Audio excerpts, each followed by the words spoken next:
autora, Ana Teresa de la Parra Sanojo, Teresa de la Parra, autora de Ifigenia y de Memorias de Mamá Blanca, que retratan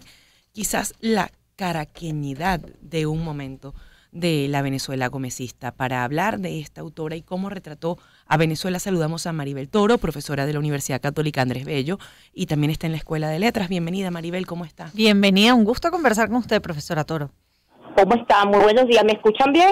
Sí, señor. Hablamos de Teresa de la Parra como una de esos autores que han retratado la venezolanidad, pero es curioso que vivió poco tiempo en la ciudad de Caracas, en nuestro país,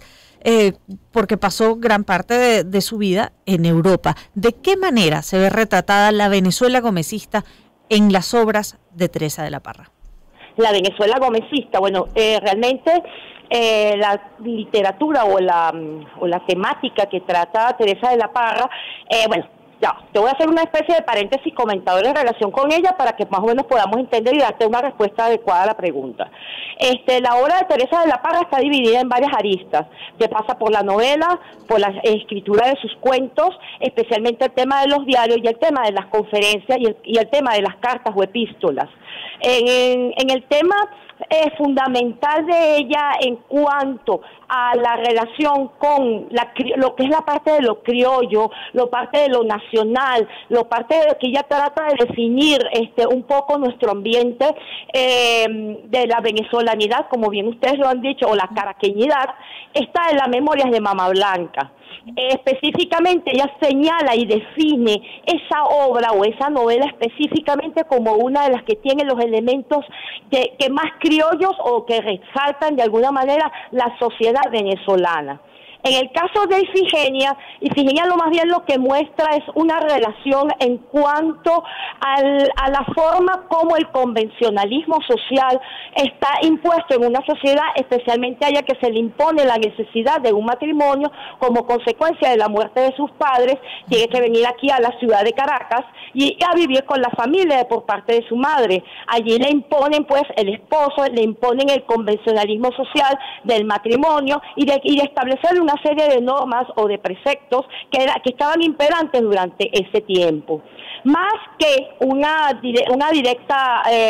relación directa con el gomecismo en su parte, yo pienso que la relación de Teresa de la Parra está más en conexión con el tema de los convencionalismos y con el tema de lo social. También con el tema de lo femenino, porque su escritura, además, es una escritura muy femenina, muy apegada a lo que ella denominó amifeminismo matizado, o una suerte de feminismo muy sutil que ella evidenciaba en la manera como ella redactaba o elaboraba sus obras literarias. Inclusive ella tiene unas conferencias que son un llamado de atención muy interesante, porque en esas conferencias Teresa de la Parra de alguna manera se deshoja, vamos a utilizarlo así como si fuera una flor, y evidencia allí que una suerte de visión de ella en relación con el rol fundamental de la mujer dentro de la sociedad. Específicamente esas fueron unas conferencias que ella da en el año de 1930, en uno de sus tantos viajes que se encuentra por supuesto fuera del país, porque muy poco tiempo vivió acá, nace fuera de Venezuela, luego regresa a Venezuela, cerca de se la vuelven a llevar, regresa cuando tiene 18 años, nuevamente se vuelve a ir a Europa, inclusive muere fuera de Venezuela, muere en Madrid. Y estas conferencias fueron dadas, 2 en Colombia y una en La Habana. Allí esas conferencias se llaman La influencia de la mujer en la formación del alma americana y están fechadas o tienen una fecha del año 1930. No sé, adicionalmente, pues entonces yo considero, pues en este caso, mi opinión muy personal y muy modesta, es que la obra de Teresa de la Parra está más bien en relación con el convencionalismo y el rol o la posición de la mujer dentro de la estructura de la sociedad venezolana del periodo, más no directamente con una convención en cuanto a Juan Vicente Gómez. Inclusive se dijo en un tiempo que ella de alguna forma como que tenía ciertos nexos o ciertas relaciones o que de alguna manera nunca se había manifestado de una manera muy directa o muy frontal contra la dictadura de Juan Vicente Gómez. Es la época en la que se desempeña Maribel Toro, profesora de la Universidad Católica Andrés Bello, y dice usted justamente que es una escritora que comienza a hablar de feminismo quizás en una sociedad extremadamente conservadora. ¿Cómo era percibido en ese momento, empezando el siglo XX, una literatura de este tipo, escrita por una mujer que además había vivido vivió la mayor parte de su vida fuera? Mire, haciendo un poquito de relación contextual con otros autores del periodo, tenemos que la visión de la mujer estaba pensada, disculpa el término, que no se vaya a tomar a mal, pero estaba pensada desde lo masculino. Es decir, concebíamos la visión de lo femenino desde una estructura o pensamiento de lo que era el ideal de la mujer en relación con el pensamiento del hombre.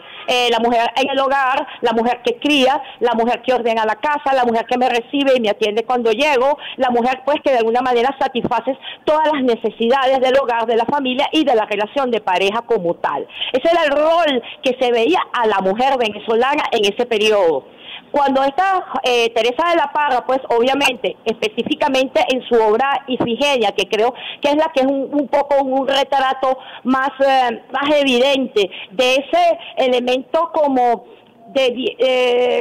de rebeldía, vamos a utilizar esa palabra, quizás no pega muy bien en lo que quiero significar, vamos a abrirle unas comillas si tú quieres, ese elemento de rebeldía contra un orden instituido en relación de cómo percibo a la mujer. La mujer es casa, hogar y rezar. Inclusive cuando ustedes leen, no sé si tienen en contexto una novela que se llama Peonía, que es la primera novela con tema venezolano del año 1890, Manuel Vicente Romero García en esa obra desarrolla la visión positivista que en ese momento era la que imperaba, y de alguna manera coloca a la familia como una estructura fundamental para el desarrollo y progreso del país. Allí hay una doble visión de por cómo se maneja la mujer del hogar, de la casa, la que inclusive era objeto de maltrato, de golpes, era debidamente, como quien dice en la novela, era azotada, era de alguna manera mancillada, tanto en su dignidad como en su honor. Y en el caso de Teresa de la Parra,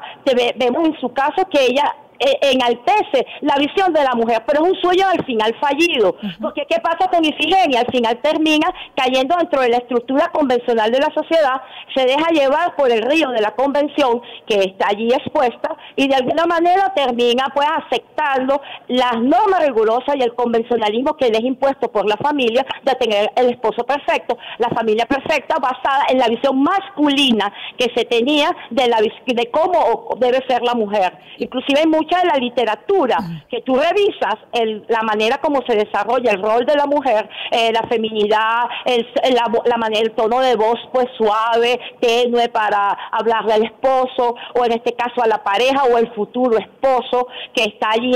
que se está manifestando, de alguna forma conduce a esa visión. Es un rol eminentemente la mujer vista, pero desde una visión masculina. En cambio ella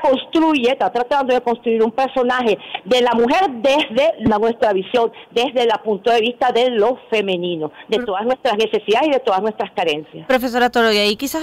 la influencia de esa educación o formación que también recibió en Europa, porque ha debido haber mucho contraste entre Europa y la Venezuela de finales del siglo XIX y principios del siglo XX. Obviamente, porque el desarrollo y los procesos que ella vivió, por ejemplo, ella vivió en París muchísimos años, vivió en España, vivió en inclusive hasta tenía influencia en algunos de sus cuentos, tú consigues influencia de literatura o en su caso de conocimiento sobre Asia. Okay,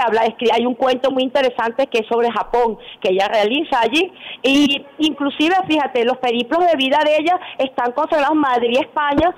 casi a finales del siglo XX, del siglo XIX, después regresa a Venezuela, luego vuelve a ir a París, a Europa, luego vuelve a ir a Madrid, a España, y fíjense que muere en España, en una especie de centro especializado porque muere de tuberculosis. Y regresa a Venezuela cuando su cuerpo, en el año 1974, es que le reparten los restos de Teresa de la Parra, a Venezuela, y ese periplo o esa influencia es eminentemente extranjera, ¿okay? de lo exótico, de aquello que es diferente a lo nuestro, que de alguna manera se pone frente a lo nuestro para de alguna manera absorber también ese elemento de lo nacional, de lo criollo, y de alguna manera eso se evidencia y se nota de una manera muy evidente tanto en Ifigenia, pero pienso más que en Memorias de Mamá Blanca, que en la propia Ifigenia. Maribel Toro nos acompaña hoy, es profesora de la Universidad Católica Andrés Bello en este cuarto capítulo del seriado dedicado a esos autores que nos han retratado y han retratado nuestra venezolanidad. Volviendo a Ifigenia, además, diario de una señorita que escribió porque se fastidiaba. Se fastidiaba. Sí, ¿Cuándo comenzó realmente a leerse Ifigenia? Porque en 1920, es decir, a comienzos de ese siglo, me imagino que esto fue visto como que esta muchacha está dando malas influencias a las demás mujeres. ¿A partir de cuándo esos libros podían ser libremente comprados de padre a hijo? Porque uno recuerda que en el colegio se lo daban, pero en los años 90. Claro, en los años 90, en los años, bueno, yo soy un poquito más hacia los años 80, ¿no? Que me correspondió estudiar en el bachillerato,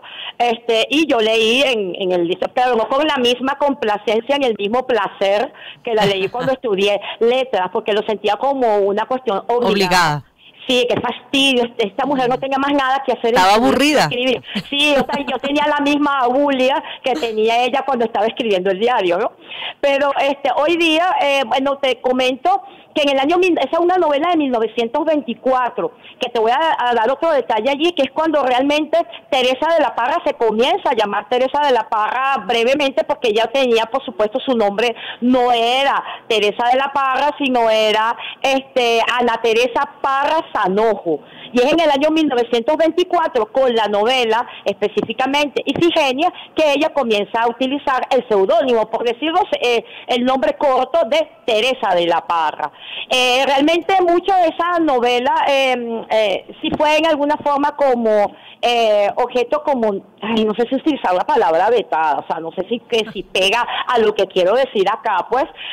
porque no era bien vista, como tú muy bien lo has señalado, por todo el contenido que ahí se veía, como se notaba como una rebeldía, una llamada anti o contra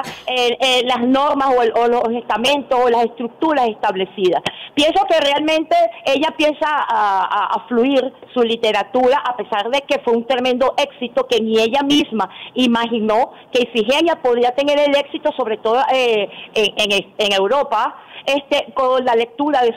su novela. Nunca ella misma pensó, porque ella inclusive demuestra como una suerte de disgusto o de inconformidad con el texto final de lo que ella misma elaboró como Ifigenia. Inclusive esta novela tiene un problemita, que ella gana un premio cuando se llamó Mama X, es el nombre original de Ifigenia, y ella la presenta en una suerte de concurso, y resultó ser que, bueno, por la temática de la novela, ella no gana el concurso en el año 1923. No obstante aquello, se genera un gran conflicto allí por el tema de que era una novela extraordinaria, y cómo no le vas a dar el premio que le correspondía. Entonces lo que hicieron fue que crearon como un premio adicional, donde quedó titulado así como la segunda o la mejor novela publicada dentro de un rango diferente al premio principal. La crítica que se le hace para no darle el premio es que carecía de cualquier condición o de cualquier elemento que de alguna manera estuviera apegado a una obra venezolana, o que de alguna manera demostrara la venezolanidad. Entonces, viendo eso desde esa visión, quiere decir entonces que ya en ese momento ya Ifigenia estaba marcada así con una especie de resaltador color rojo, o color así bien rosadito, bien brillante, en el cual evidenciaba que esta novela está marcadita porque tiene un cierto sesgo anti de la caraqueñidad, ante los elementos de la sociedad, los convencionalismos sociales que estaban impuestos acá en su momento determinado. ¿Por qué? Porque era una mujer de pensamiento libre, había conocido otras fronteras diferentes a las nuestras, en donde la manera de expresarse, la feminidad, las mujeres fumaban, se relacionaban con caballeros, iban a los centros de lectura, iban a eventos sociales nocturnos, sin ningún tipo de inconveniente. En Europa había cierta libertad, inclusive los mejores amigos o las mejores conexiones que tiene Teresa de la Parra en su vida fueron un caballero y dos mujeres, de las cuales siempre se ha abierto como una suerte, así como no lo han dicho directamente, pero que de alguna manera esos eran vínculos afectivos mucho más allá de la amistad. Inclusive en algunos momentos se ha asomado de alguna forma, pues, de que esta última persona que se queda la acompaña a ella hasta el final de sus días, que era una cubana que se llamaba Lidia Cabrera. Ella la llamaba en sus epístolas, que por cierto, si tienen tiempo, las invito a que por favor las lean, porque las cartas de Teresa de la Parra son un bocado extraordinario de la vida de ella, de su pensamiento, de quién era, son extraordinarias. Entonces, bueno, Lidia Cabrera, ella le decía su cabrita, y es Lidia Cabrera la que la acompaña con todo su periplo de enfermedades, de que está en Suiza en una suerte de... Con tuberculosis. Con tuberculosis de Suiza, pues, obviamente, va a París, y de París va a España. Y esta señora Lidia Cabrera, ella de alguna forma también tenía, pues, sus vínculos con París. Entonces viajaba constantemente de acompañar a la amiga a atender sus negocios, y cuando ella ya ve que la salud de Teresa de la Parra de alguna forma ya está decayendo cada vez más, pues decide quedarse a su lado y cierra el negocio que tiene ella, y es su compañera, confidente y amiga hasta el último día de su vida, en el año 1934, si más no me equivoco. Y la primera compañera de ella, que se llamó Emilia Ibarra, es también, pues, inclusive cuando Emilia Ibarra muere, se dice que la dedicatoria que tiene la novela, porque ella muere en mayo de 1924, y fíjate que Ifigenia sale publicada meses después en ese mismo año. Dicen que la dedicatoria que tiene la novela de Ifigenia en su inicio, de alguna forma está dedicada a esta señora Emilia, que fue su compañera y su amiga durante muchísimos años. Inclusive en su testamento le deja, pues, un conjunto de bienes, propiedades y beneficios directamente a Teresa de la Parra. Y adicionalmente tenía un compañero, un amigo, que el apellido de él es bastante complicado para pronunciar, que se llama Gonzalo Salbumbide, que se llamaba Lillo, ya lo llamaban en las cartas Lillo o Lillito. Con él también uno lee las cartas, por eso te digo que son un tesoro esas cartas de Teresa de la Parra, y ahí uno más o menos consigue ese elemento confesional de ella, y esa relación tan extraordinaria y tan especial que tenía con Emilia Ibarra, con Gonzalo Salbumbide y con Lidia Cabrera.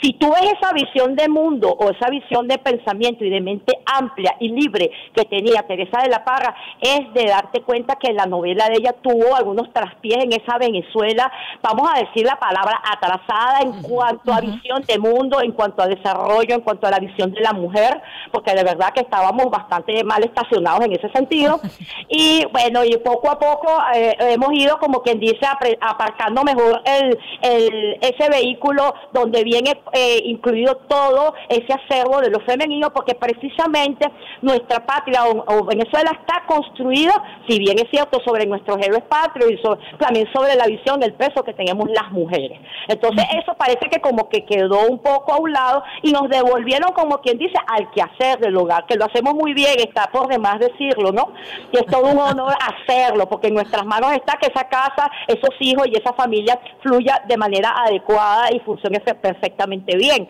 Pero apartando todo esto, ya te entenderás y comprenderás que ya la obra de Ifigenia estaba como mal vista durante ese periodo, inclusive por las mismas mujeres o por la misma, tú sabes que dicen que no hay peor enemigo de una mujer que otra mujer, eso dicen por ahí algunos dichos, ¿no? Y entonces, bueno, era más vista inclusive por la sociedad. Mira, lo que escribía